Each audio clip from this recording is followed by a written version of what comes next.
One night, my cousin Leo and I went striper fishing in one of the nearby rivers. The night started off a little bit creepy.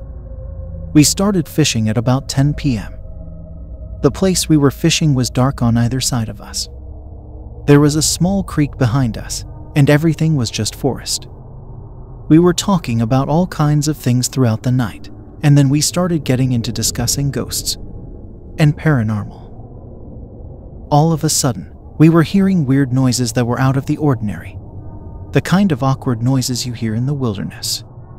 They were like women's voices crying. The crying went away, and it stopped. At this point, it was getting really dark, and we weren't getting any bites, so we decided to slowly pack up. We weren't close to leaving, but still didn't get a touch of the bait. All of a sudden, I heard the loudest crying that shook me.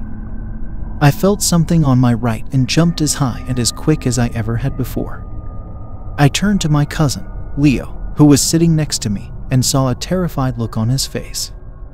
He asked me what was wrong. I said, "Did you hear that? That crazy sound is like a woman crying." It freaked him out. He looked at me and asked, "Are you sure?" I was sure, so I told him what I heard. After it happened, it was completely quiet, no rustling of the leaves, nothing. As we were putting our gear into the car, Leo pointed to the dark woods and said, "What is that?" I turned to look, and it was a woman wearing all white, with long hair covering her face. I jumped in the car and started the engine, but Leo just stood there staring at the lady. I yelled out for him to come inside and go, but he was just standing. He then slowly walked to the woman, and I could hear my cousin Leo laughing at this point. I got to the car and tried to pull Leo to the car, but when he turned to look at me, he gave me the most terrifying smile that I have ever seen. I got so scared and ran back to my car. As I turned my car's headlights to where Leo was going, he got to the woman in white. I saw Leo hold her hand and they just started to walk away. I then honked my car at them, but they just ignored it and walked into the dark forest. I drove up to a road that finally had a phone signal and called our parents. They told me to wait on the main road where they were coming. 30 minutes later, our parents show up. I led them and showed where Leo and the mystery woman disappeared. Hours later, the police showed up and Leo was nowhere to be found. 5 years have passed and Leo never came home. He was still missing. To this day, I'm still confused and wonder why Leo would go with that woman.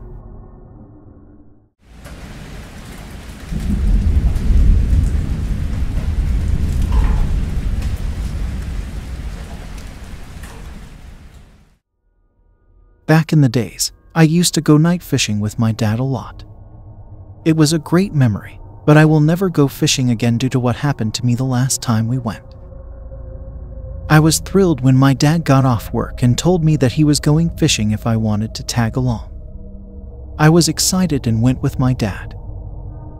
On the way, my dad went to pick up his coworker, who also wanted to go fishing.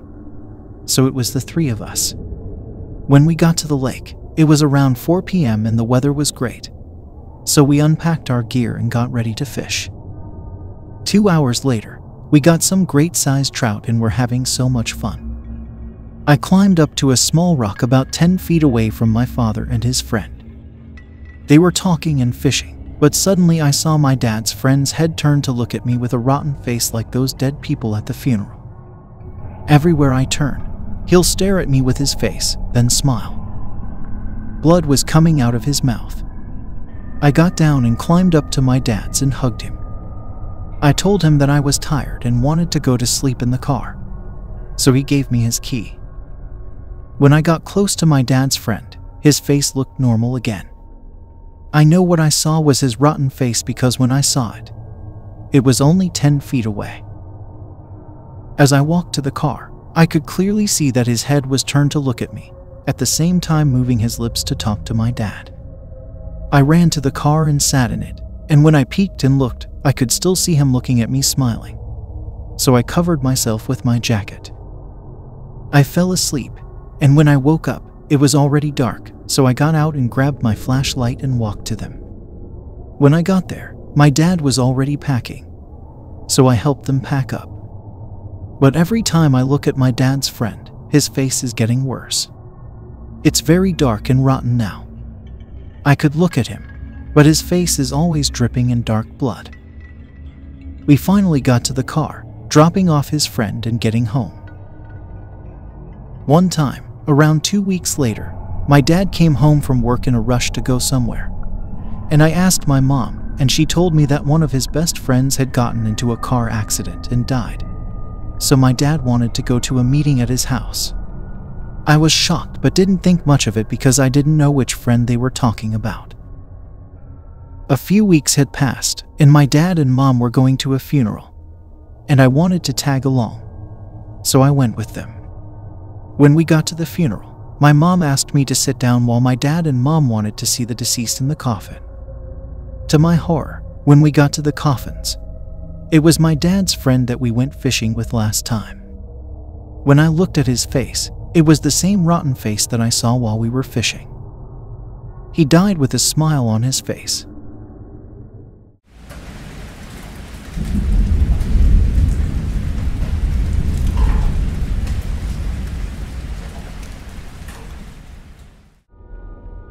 I always go to the farm with my dad.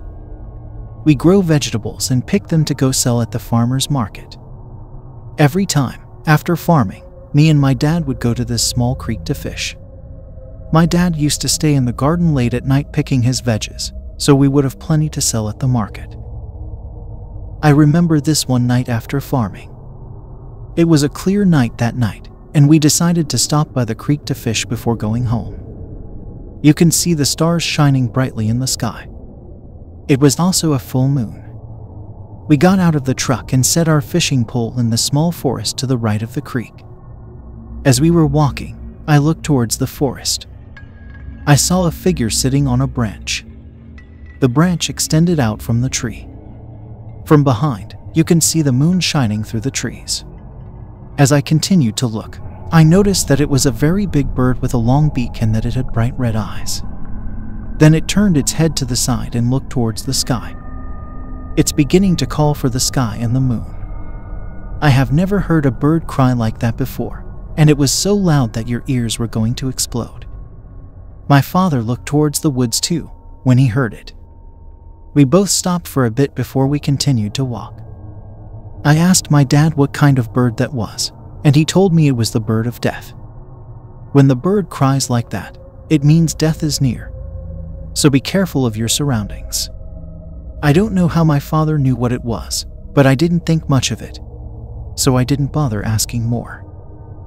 As we were fishing, it was nice and quiet and we got some big, crappie fish. After fishing for 2 hours, it was time to head home. Then, all of a sudden, we felt this strong wind, which felt like a tornado. And to our horror, the giant bird flew over our heads, and when we looked up, the bird was as big as a house when it opened its wings. We both ran so fast to our car and sped off. A couple months later, while farming and ready to go home, my dad and I saw the same bird flying up into the sky. It was a full moon, so we could clearly see the big bird with its wing open wide. 25 years have passed since my dad passed away, and I have never forgotten that bird. I have tried listening to different bird calls on the internet and have found none close to it.